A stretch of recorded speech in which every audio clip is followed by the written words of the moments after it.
Greetings all and welcome to Dave's Craft Room. I'm Dave, and on today's video, we are on the Grace Quilt Company channel and we're making a scrap quilt.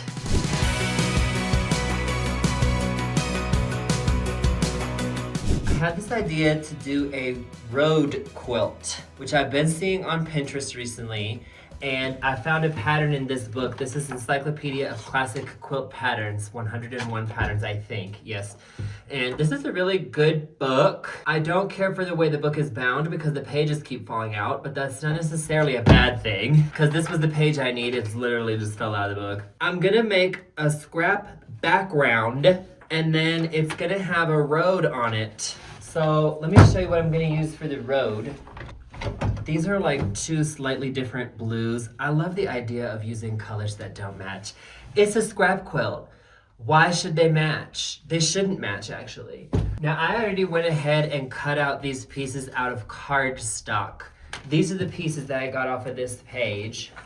And so the thing to do is to cut them out. And in order to speed things up, I'm gonna turn it into a square.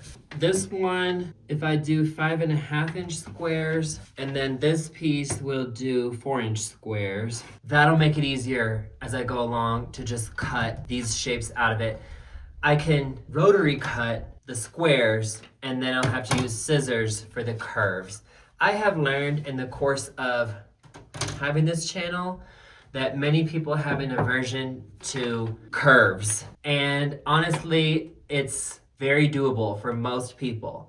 It is really not that hard, and I'm gonna show you how I do it. But the idea here is that the quilt is gonna have a crazy background and then a blue road. For whatever reason, blue is the most common color I always have. I do wanna show you guys I got a new rotary cutter and a new ruler. This is the True Cut ruler. Actually, I have been using this long one, but this is the True Cut ruler. And the tea about this ruler is this special feature. Take that piece off, pop this one on, open it, and then this thing is your guard. It locks in so that you won't veer off the ruler. Do you know how many times I've veered off the ruler? Many, many times. We're gonna use this today and see how it goes, and the link to these are gonna be in the description box below the video. So first thing is first, let's get the scrap bin. Here are my scraps, y'all. And it's time to just start ironing them.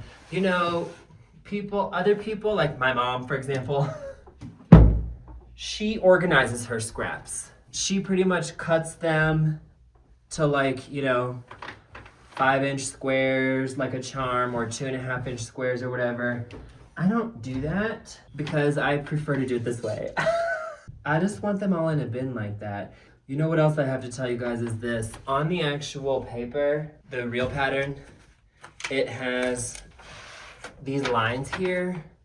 The lines line up, supposed to be, with the grain of your fabric. I'm not doing that. I just don't feel like it. I don't want to do it.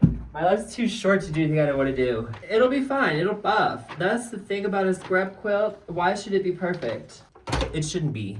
Guys, this step is gonna take me probably 5 to 10 years. I'll probably just continue doing this and come back when we have something more substantive to do. But literally, I'm just gonna iron a bunch of scraps, cut them into squares. Like I said, the 5.5-inch and I think 4-inch squares. And that's literally all I'm gonna do. So let's come back when we're ready to cut stuff. All right, guys, let's go ahead and start cutting because I got a stack of scraps here that I think is gonna be hopefully enough. This is like just shy of 4 inches. Is it even gonna work? Oh yeah, it's actually 3.25 inches. So let me just do this. See, the rotary cutter just stays right on the ruler.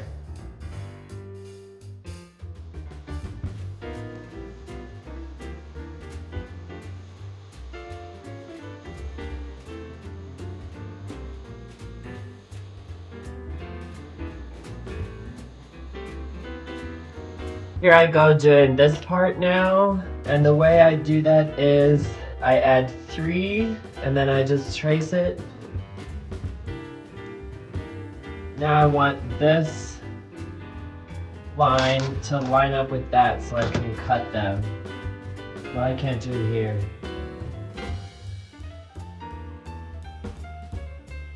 Now at this point, this part's easiest to do with scissors. Alright guys, I cut out into these shapes about half of the scraps that I pulled. But at this point, I kind of want to just start making the blocks and see how many I'm going to make. So first thing is, I'm going to show you guys how I do this. Just pulling ones that are not too busy because I feel like it's going to be easier for y'all to see. So I don't know why I pulled 4 because there's 2 of these in a block, but here we go. I might as well cut them out anyways. But pretty much we got our shape here, and I'm going to put the ruler there where it goes, cut that corner off, and then you know what, I better put a lighter one on the top because I'm gonna draw on it. Good, now that's perfect. And then cut that off. Honestly, you can use scissors, you can use your thing if you're comfortable freehanding it. TBH, I'll probably go back and forth because I like to use both. And now I get sick of doing one method and then go to the other method. And to see if it's dark, you can always just draw on the back of it. Well, I might as well do 4, huh? Just to avoid wasting time. I can tell you, I definitely will cut through more than 4 if it's a straight line, but with a curve like this, it kind of has to be more perfect. And that's when I just do 4. Beyond 4 at a time, when I'm doing a curve, they tend to get shifty. Here they go, like that, and then like this, and then like that. So the move is to piece it in this order. This is just a straight seam there. I'm going to iron this open. I actually don't think it probably matters that much. You could iron it to the side too. Good, now our next step is these. And to do this, put a crease there, put a crease here, and then match those. And put a pin there. I will literally just use 1 pin. I see people often, they put a pin every like half an inch. You can if that's how you want to do it. I would rather just manipulate it at the sewing machine. And also, this particular curve is not that long, so you don't have as long to sort of mess it up. So let's go to the sewing machine and I'll show you how I sew this curve. All right, here I go. So whenever I do this, this edge has got to line up flat, flush with that edge. See what I mean? Hold it, stick the needle in, and then these edges can kind of just align and we go around the curve.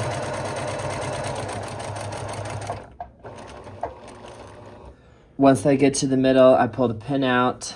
And then same thing with the other edge. This has to be perfect. Good, and it is.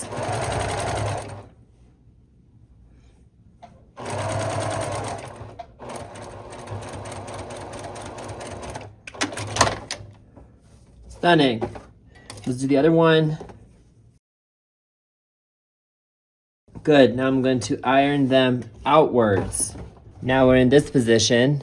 And pretty much the idea is do the same thing again. Put a crease there to know where the middle is. Now I already know where the middle of this is. I just have to know where the center is because that's a landmark.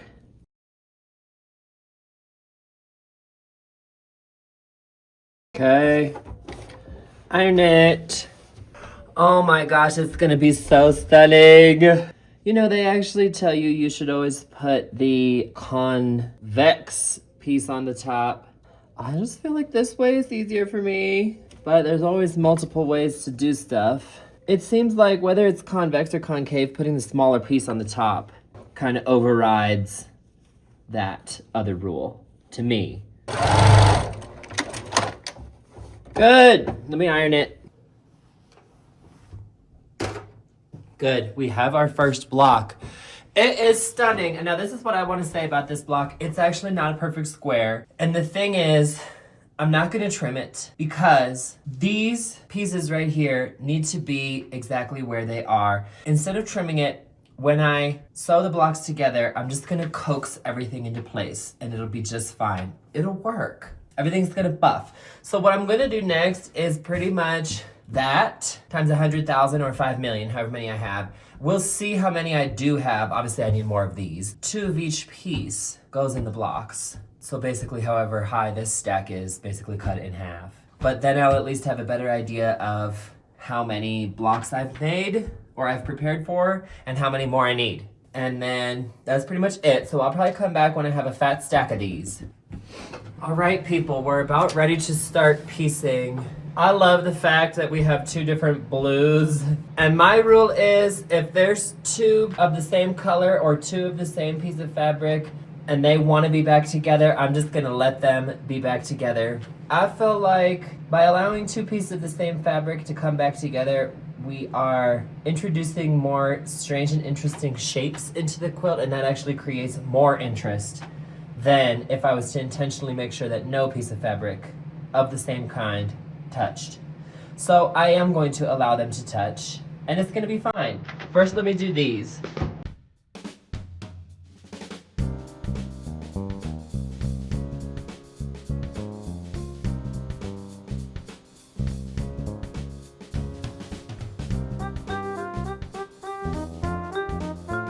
Why are there so many?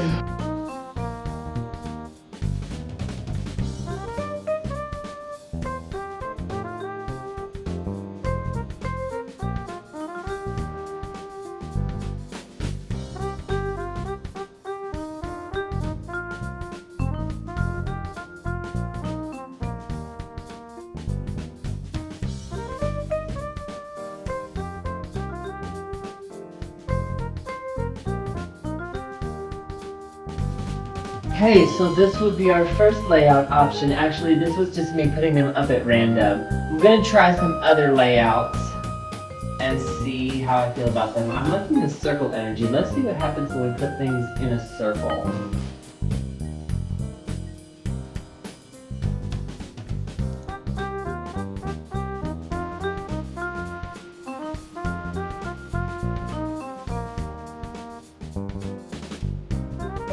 This is actually pretty cool, the circle. Maybe I'm gonna make one again someday and do circles.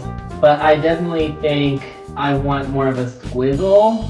And I actually want to try. There's a layout where they're diagonal. How do you do it? Let me see if I can. Hey, that's pretty cool actually.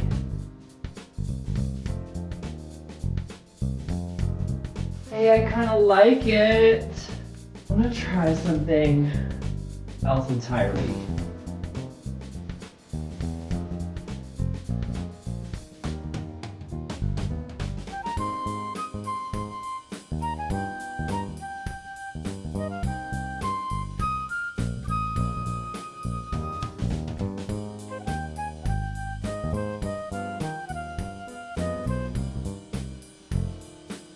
This is it. This is the layout. Actually, I don't like how those are all... Yeah, this is the layout. I'm gonna sew this up, and then I can also tell you I'm gonna put a border around it. I'm gonna put a scrappy piano key border around it. So let me sew it up.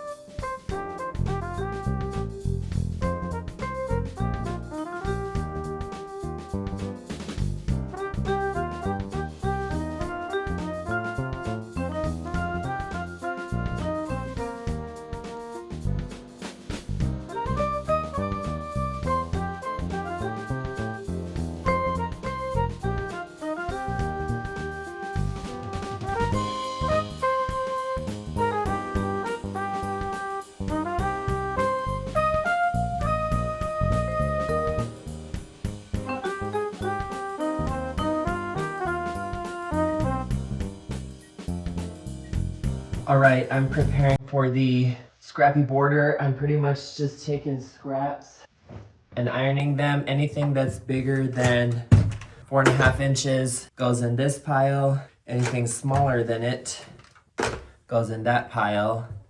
And then random crumbs I'm kind of weeding out and throwing away.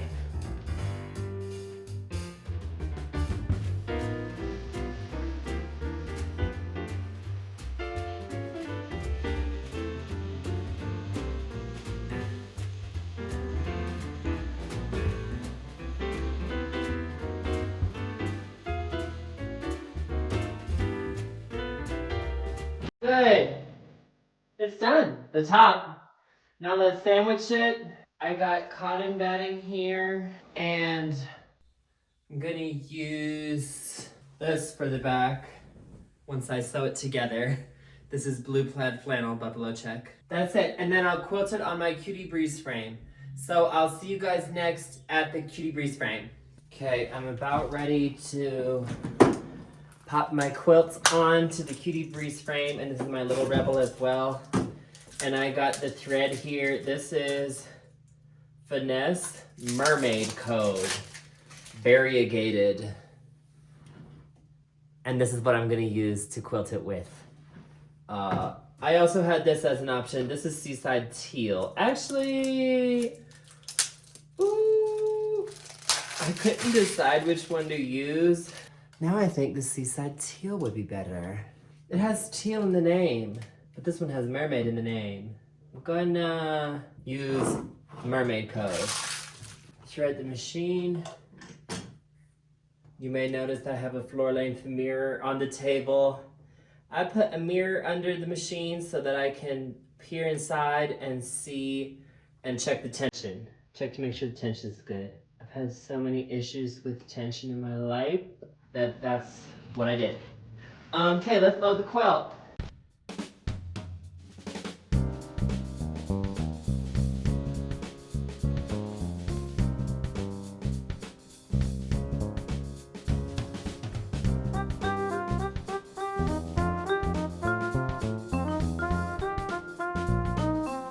Let's check the tension underneath. Yeah, it's fine.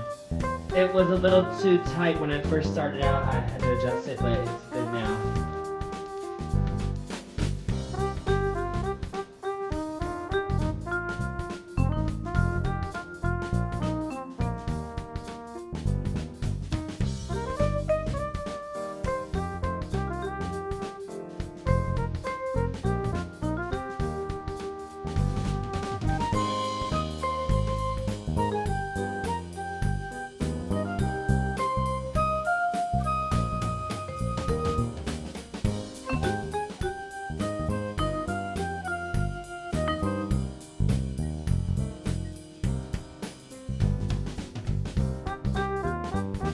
Alright, this is the final result. Thank you for coming to Dave's Craft Room and please come again.